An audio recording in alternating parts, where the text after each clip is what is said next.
Hello बच्चों, कैसे हैं आप? उम्मीद करती हूँ आप बढ़िया और एकदम मज़े में होंगे। तो आइए आज पढ़ेंगे हम मुहावरे और लोकोक्तियाँ। बच्चों, आप पिछली कक्षाओं में पढ़ चुके हैं कि मुहावरों और लोकोक्तियों का प्रयोग भाषा को सुंदर और प्रभावशाली बनाने के लिए किया जाता है। अपने दैनिक जीवन में भी हम लोग मुहावरे और लोकोक्तियों का प्रयोग करते हैं। आइए सबसे पहले जानें मुहावरा क्या है। बच्चों, मुहावरे वाक्यांश होते हैं जिनका सामान्य अथवा शाब्दिक अर्थ महत्वपूर्ण नहीं होता, वरन ये विशेष अर्थ को अभिव्यक्त करते हैं। चूंकि ये वाक्यांश होते हैं इसलिए इनका प्रयोग वाक्य में ही हो सकता है। स्वतंत्र रूप से इनका प्रयोग नहीं हो सकता है। जैसे आंख का तारा एक मुहावरा है, इसका शाब्दिक अर्थ कोई महत्व नहीं रखता, इसका अर्थ होता है बहुत प्रिय होना। तो बच्चों, आइए कुछ प्रमुख मुहावरे, उनके अर्थ और वाक्य प्रयोग जानें। जैसे अपनी खिचड़ी अलग पकाना, अच्छा और सबके साथ मिलकर ना रहना। रमेश की किसी से नहीं बनती क्योंकि वह सदा अपनी खिचड़ी अलग पकाता है। अपने पाँव पर कुल्हाड़ी मारना यानी कि स्वयं अपना नुकसान करना। अगर तुम पढ़ाई करने के बजाय मटर गश्ती में समय बर्बाद करोगे तो अपने पाँव पर कुल्हाड़ी मारोगे। आँख दिखाना यानी क्रोध करना। जब मैंने सुरेश को समझाना चाहा तो मुझे ही आँख दिखाने लगा। आटे दाल का भाव मालूम होना यानी वास्तविकता का पता चलना। अभी माँ बाप की कमाई उड़ाए रहे हो, जिस दिन स्वयं कमाकर खर्च करना पड़ेगा उसी दिन आटे दाल का भाव मालूम पड़ जाएगा। आसमान से बातें करना यानी बहुत ऊंचा होना। हिमालय की कई चोटियां आसमान से बातें करती हैं। ईंट का जवाब पत्थर से देना यानी कि डटकर मुकाबला करना। अगर किसी दुश्मन ने हमारे देश पर आक्रमण करने का दुस्साहस किया तो हम ईंट का जवाब पत्थर से देंगे। ईंट से ईंट बजाना यानी विनाश कर देना। हनुमान ने रावण को चेतावनी दी कि या तो सीता जी को आदरपूर्वक लौटा दे, वरना श्री राम लंका की ईंट से ईंट बजा देंगे। उल्टी गंगा बहना यानी परंपरा के विरुद्ध कार्य करना। हमेशा से छोटों से बड़ों से माफी मांगते आए हैं, तुम अपने नालायक पुत्र से क्षमा मांगकर क्यों उल्टी गंगा बहा रहे हो। एक आंख से देना अर्थात सबको बराबर समझना। मदन अपने परिवार के सदस्यों के बीच कोई भेदभाव नहीं करता, वह सबको एक आंख से देखता है। कंधे से कंधा मिलाना यानी सहयोग करना। यदि हम अपने देश को विकसित देशों में शामिल करना चाहते हैं तो हम सबको कंधे से कंधा मिलाकर काम करना होगा। कलेजा मुंह को आना, बहुत दुखी होना। दुर्घटना में उसकी हालत देखकर सबका कलेजा मुंह को आ गया। कलेजा ठंडा होना यानी बेचैन हृदय को शांति प्राप्त होना। हेमंत कई दिन से अपने पुत्र की कुशलता का समाचार ना मिलने से बहुत परेशान था, लेकिन पुत्र का पत्र मिलते ही उसका कलेजा ठंडा हो गया। कलेजे पर सांप लूटना यानी ईर्ष्या होना। डाकू खड़क सिंह ने बाबा भारती के घोड़े को देखा तो उसके कलेजे पर सांप लूट गया।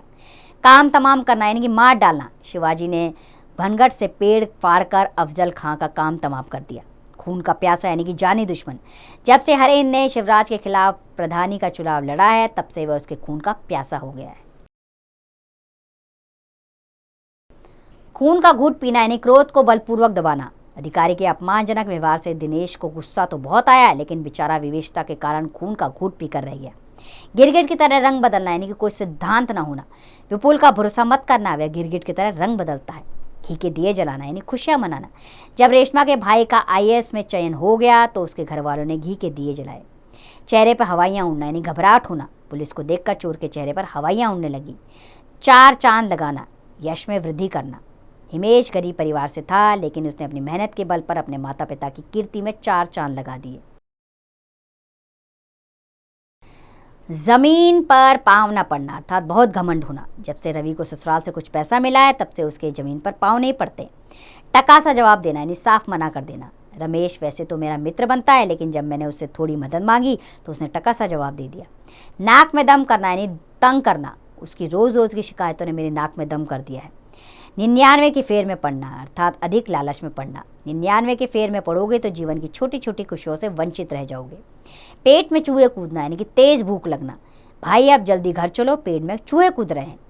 फूक फूक कर कदम रखना यानी बड़ी सावधानी से आगे बढ़ना। जिंदगी का रास्ता बड़ा टेढ़ा मेढ़ा है, इस पर फूक फूक कर कदम रखना पड़ता है। बाल की खाल निकालना यानी गहरी छानबीन करना। तुम शांतिपूर्वक अपना काम करो, बाल की खाल निकालने की क्या आवश्यकता है। भैंस के आगे बीन बजाना अर्थात मूर्ख को ज्ञान की बातें बताना। मनोज के सामने ज्ञान की बातें करना भैंस के आगे बीन बजाना है। मुंह में पानी भरना यानी खाने का लालच बढ़ना। शादी की दावत में बढ़िया बढ़िया पकवान देखकर मेरे मुंह में पानी भर आया। लाल पीला होना यानी बहुत क्रोध करना। बच्चों पर लाल पीला होना ठीक नहीं, उन्हें तो प्यार से समझाना चाहिए।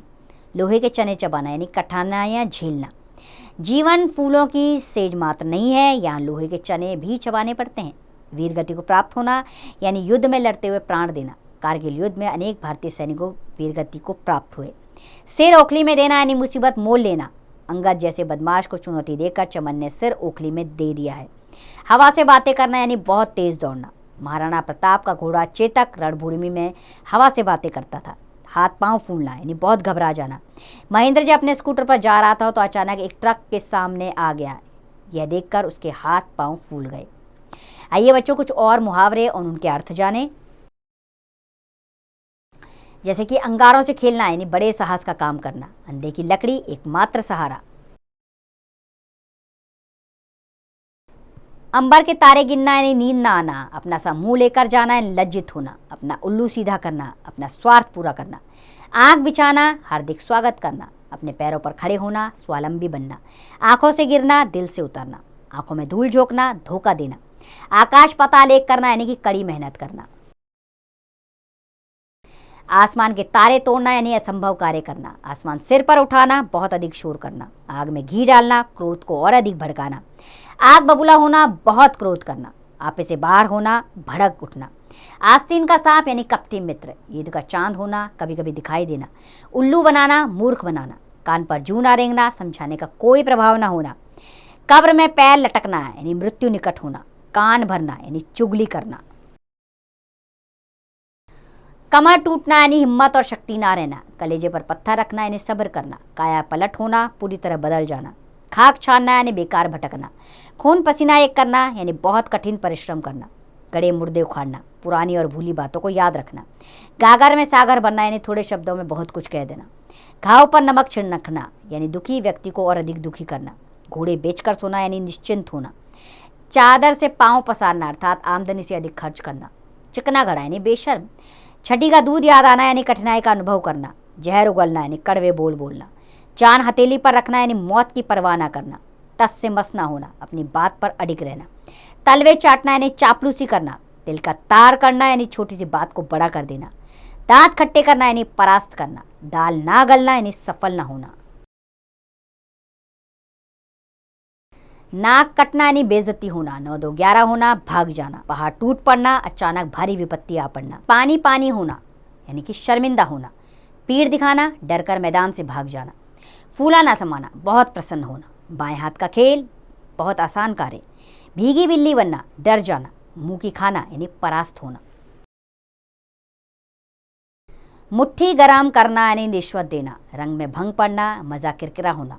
लकीर का फकीर होना, परंपराओं और रूढ़ियों का अंधाधुंधकरण करना। लुटिया डुबोना यानी काम बिगाड़ देना। लोहा लेना यानी मुकाबला करना। सितारा चमकना यानी उन्नति करना। सिर पर कफन बांधना, मौत के लिए तैयार होना। हवाई किले बनाना, कल्पना में डूबे रहना। और हाथ मलना यानी कि पछताना। तो बच्चों, हमने मुहावरे पढ़े बहुत सारे। अब हम जानेंगे लोकोक्तियाँ क्या हैं। बच्चों, लोकोक्ति को कहावत भी कहते हैं। लोकोक्ति शब्द लोक और उक्ति की संधि से बना है, जिसका अर्थ है लोक में प्रचलित कथन। लोकोक्ति का प्रयोग किसी बात को प्रमाणित करने के लिए समर्थन वाक्य की तरह होता है। इसका प्रयोग स्वतंत्र वाक्य की तरह भी होता है। जैसे 900 चूहे खाकर बिल्ली हज को चली, एक लोकोक्ति है और इसका अर्थ भी स्पष्ट है। पहले गलत काम करने के बाद में धर्मात्मा बनना। आइए कुछ प्रमुख लोकोक्तियाँ, उनके अर्थ और प्रयोग जानें। जैसे अंधों में काना राजा यानी मूर्खों में थोड़ा ज्ञानी ही आदर पा सकता है। अर्थात मोहित केवल 10वीं पास है, लेकिन उसके गांव में कोई अधिक पढ़ा लिखा नहीं है, इसलिए वही अंधों में काना सरदार बना हुआ है। अंधे के आगे रोना, अपने नैन खोना। अज्ञानी के आगे ज्ञान की चर्चा व्यर्थ है। आप किस महाकंजूस को दान की महिमा सुनाने लगे? यह तो अंधे के आगे रोना, अपने नैन खोने वाली बात हो गई है। आँख का अंधा, नाम नैन सुख। नाम के विपरीत गुण। उसके पास रहने के लिए मकान तक नहीं है, लेकिन नाम है भूपति। यह तो वही बात हो गई कि आँख का अंधा, नाम नैन सुख। एक अनार 100 बीमार। चीज़ थोड़ी लेकिन उसकी मांग अधिक होना। बाजार में आजकल दालों की भरमार की कमी है, जिससे एक अनार 100 बीमार वाली स्थिति हो गई है। एक करेला दूजा नीम चढ़ा। एक दोष के साथ दूसरे का आ मिलना। रोहन पहले से ही माता पिता की नहीं सुनता था, विवाह हुआ तो पत्नी ने भी उकसाना शुरू कर दिया। इसे कहते हैं एक करेला दूजे नीम चढ़ा। कंगाली में आटा गीला, अर्थात जो पहले से मुसीबत में है उस पर और मुसीबत आ पड़ना। हरिराम पहले तो बीमार पड़ गया, फिर इसी चक्कर में उसकी नौकरी छूट गई। किसी ने सच कहा है, कंगाली में आटा गीला। काला अक्षर भैंस बराबर, अर्थात बिल्कुल अनपढ़। अमरकांत देखने में तो अच्छा पढ़ा लिखा लगता है, लेकिन वास्तव में ऐसा है नहीं। उसके लिए तो काला अक्षर भैंस बराबर है। गंगा गए गंगादास, जमुना गए जमुनादास। सिद्धांतहीन और अवसरवादी व्यक्ति। तुम जिस नेता को इतना बड़ा आदर्शवादी समझते हो वह उन लोगों में से है जिनके बारे में कहा जाता है कि गंगा गए गंगादास और जमुना गए जमुनादास। घर की मुर्गी दाल बराबर, घर की वस्तु का महत्व ना होना। राघव की विद्वत्ता की सब प्रशंसा करते हैं किंतु उसके अपने घर वाले उसे कोई महत्व नहीं देते। किसी ने सच कहा है, घर की मुर्गी दाल बराबर। चमड़ी जाए पर दमड़ी ना जाए, बहुत अधिक लालची होना। इंद्रसेन के पास पैसे की कोई कमी नहीं है लेकिन वह भिखारियों की तरह रहता है। उसका तो यही हाल है कि चमड़ी जाए पर दमड़ी ना जाए। 4 दिन की चांदी फिर अंधेरी रात। संसार में सुख और सौंदर्य क्षणिक होता है। मनुष्य को अपने रंग रूप धन प्रतिष्ठा आदि का घमंड नहीं करना चाहिए क्योंकि इस संसार में कुछ भी स्थायी नहीं है। यहाँ 2 दिन की चांदनी फिर अंधेरी रात है। जैसी करनी वैसी भरनी, अर्थात कर्म के अनुसार फल मिलना। अगर दूसरों का बुरा करोगे तो तुम्हारे साथ बुरा होगा, ये तो हमेशा याद रखो। जैसी करनी वैसी भरनी। तेल देखना, तेल की धार देखना, सोच विचार कर कार्य करना। व्यापार में निवेश करते समय जल्दबाजी नहीं करनी चाहिए। पहले कुछ दिन सावधानी से तेल देखो, तेल की धार देखो।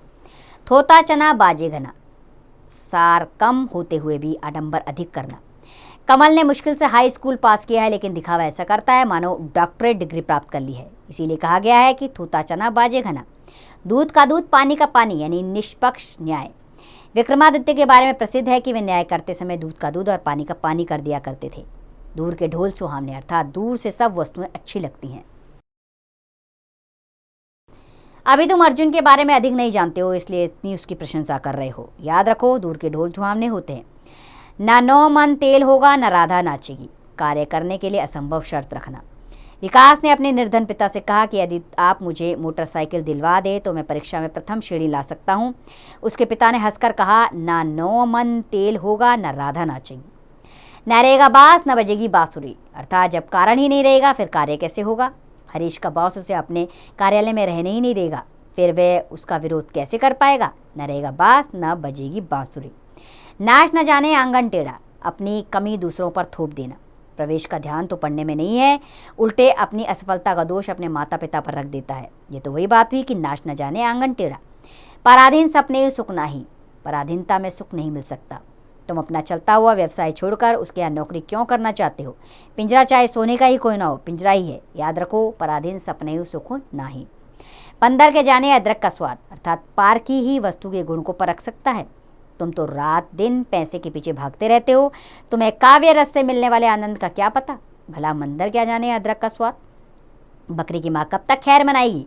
आने वाली विपत्ति से लंबे समय तक नहीं बचा जा सकता। वह अपने ऋणदाताओं से कब तक बचता रहेगा, एक ना एक दिन तो उसका सामना करना ही पड़ेगा। आखिर बकरी की माँ कब तक खैर मनाएगी। बहती गंगा में हाथ धोना, अवसर का लाभ उठाना। जब पड़ोस में निःशुल्क हृदय रोग जांच शिविर लगा तो राधिका भी अपनी जांच करा आई। इसे कहते हैं बहती गंगा में हाथ धोना। भागते भूत की लंगोटी भली, जहाँ कुछ मिलने की आशा न हो वहाँ थोड़ा मिलना ही बहुत है। समझदारी से काम लो, वह जितने पैसे लौटा रहा है वही ले लो। तुमने सुना ही होगा कि भागते भूत की लंगोटी भली। मन चंगा तो कटौती में गंगा। मन की पवित्रता तीर्थ स्थान से श्रेष्ठ होती है। तन की पवित्रता से मन की पवित्रता अधिक आवश्यक है, इसलिए तो कहा गया है कि मन चंगा तो कटौती में गंगा। मुंह में राम, बगल में छुरी। कपटपूर्ण आचरण, लाखन देखने में बहुत भोला वाला लगता है लेकिन मौका पाते ही चला के दिखाने से बाज नहीं आता। उस पर यह कहावत पूरी तरह लागू होती है कि मुंह में राम और बगल में छुरी। यथा राजा तथा प्रजा। उच्च पद पर आसीन व्यक्ति के आचरण का प्रभाव उसके अधिष्ठनों पर भी पड़ता है। कहते हैं कि श्री रामचंद्र जी के राज्य में लोग इतने ईमानदार थे कि कोई घरों में ताला नहीं लगाता था। किसी ने ठीक कहा है, यथा राजा तथा प्रजा। रस्सी जल गई, ऐठन नहीं गई। संपत्ति नष्ट हो जाने पर भी कुलाभिषेक शेष रहना। गौरव की धन संपत्ति और यश सब नष्ट हो गया लेकिन उसकी बातों में अब भी वही पुरानी अकड़ है। उसे देखकर यही कह सकते हैं कि रस्सी जल गई पर ऐठन नहीं गई। सिर मुंडाते ही ओले पड़ना, काम शुरू करते ही रुकावट आना। कंपनी ने कारखाना लगाकर काम शुरू कर ही था कि मजदूरों ने हड़ताल कर दी। सिर मुंडाते ही ओले पड़ गए। हल्दी लगे ना फिटकरी, रंग चोखा आवे। बिना अधिक लागत के अच्छा लाभ होना। राखी ने नौकरी करते हुए ही MA पास कर लिया, वह भी प्रथम श्रेणी में। इसे ही तो कहते हैं हल्दी लगे न फिटकरी, रंग चोखा आवे। आइए कुछ और लोकोक्तियां और उनके अर्थ जान लेते हैं। अंत भले का भला अर्थात अच्छे कामों का फल भी अच्छा ही मिलता है। अंधे के हाथ बटेर लगना अर्थात अनायास मनचाही वस्तु मिल जाना। अकेला चना भार नहीं फोड़ सकता। अकेला आदमी कोई बड़ा काम नहीं कर सकता। अपनी अपनी ढपली, अपना अपना राग, सबकी अपनी मर्जी चलाना। आगे कुआं पीछे खाई, दोनों ओर संकट। आगे हाथ न पीछे पैगरा, पूरी तरह निरंकुश। आप भले तो जग भला। अच्छा आदमी सबको अच्छा समझता है। आम के आम, गुठलियों के दाम। एक वस्तु से दोहरा लाभ होना। आसमान से गिरा, खजूर में अटका। एक के बाद दूसरी मुसीबत आना। उल्टा चोर कोतवाल को डांटे अर्थात अपनी गलती ना स्वीकार करके दूसरे पर रौब झाड़ना। ऊंची दुकान, फीका पकवान, केवल बाहरी दिखावा। ऊंट के मुंह में जीरा, आवश्यकता से बहुत कम। एक पंथ दो काज, एक प्रयास से दो कार्य सिद्ध होना। कोयले की दलाली में हाथ काले, बुरी संगति में रहने से बुराई मिलती है। खरबूजे को देखकर खरबूजा रंग बदलता है। एक का प्रभाव दूसरे पर पड़ता है। खुदा पहाड़, निकली चूहिया। अधिक परिश्रम का बहुत कम पुरस्कार मिलना। घर का बेदी लंका ढाए, आपस की फूट घर बर्बाद कर देती है। चोर की दाढ़ी में तिनका, अपराधी हर समय भयभीत रहता है। जल में रहकर मगर से बैर, किसी स्थान विशेष पर रहते हुए वहां के सर्वाधिक शक्तिशाली व्यक्ति से शत्रुता करना। जिस थाली में खाना उसी में छेद करना, कपटी और शत्रुघ्न होना। जैसा देश वैसा भेष, अवसर के अनुसार बदल जाना। जो गरजते हैं वे बरसते नहीं, डींग बांधने वाले काम नहीं कर सकते।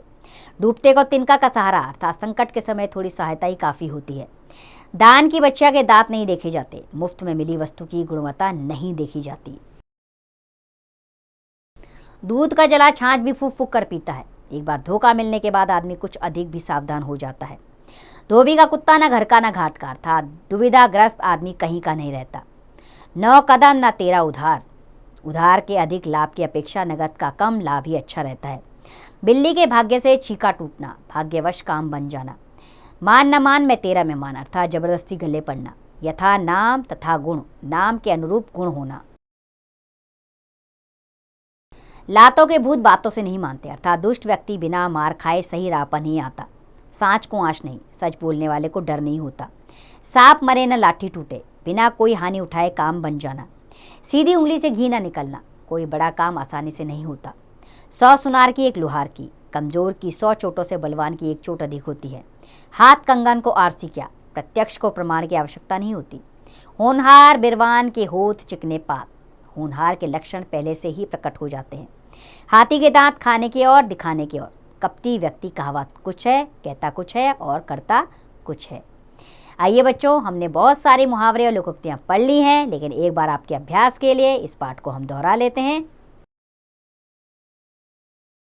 मुहावरे और लोकोक्तियों का प्रयोग भाषा को सरल और सुंदर और प्रभावशाली बनाने के लिए किया जाता है। मुहावरे वाक्यांश होते हैं। मुहावरों का सामान्य अथवा शाब्दिक अर्थ महत्वपूर्ण नहीं होता, वरन ये विशेष अर्थ को अभिव्यक्त करते हैं। मुहावरों का प्रयोग वाक्य में भी हो सकता है, स्वतंत्र रूप से उनका प्रयोग नहीं हो सकता। लोकोक्ति का प्रयोग किसी बात को प्रमाणित करने के लिए समर्थन वाक्य की तरह होता है। लोकोक्ति का प्रयोग स्वतंत्र वाक्य की तरह भी होता है। लोकोक्ति को कहावत भी कहते हैं। तो उम्मीद करती हूँ बच्चों, आपको मुहावरे और लोकोक्तियाँ अच्छे से समझ आई होगी। अब आप इन्हें याद करने का प्रयास कीजिए और अपनी दिनचर्या में इनका इस्तेमाल कीजिए। और अब समय है अभ्यास का। इस पाठ का अभ्यास करें आप स्वयं कीजिए।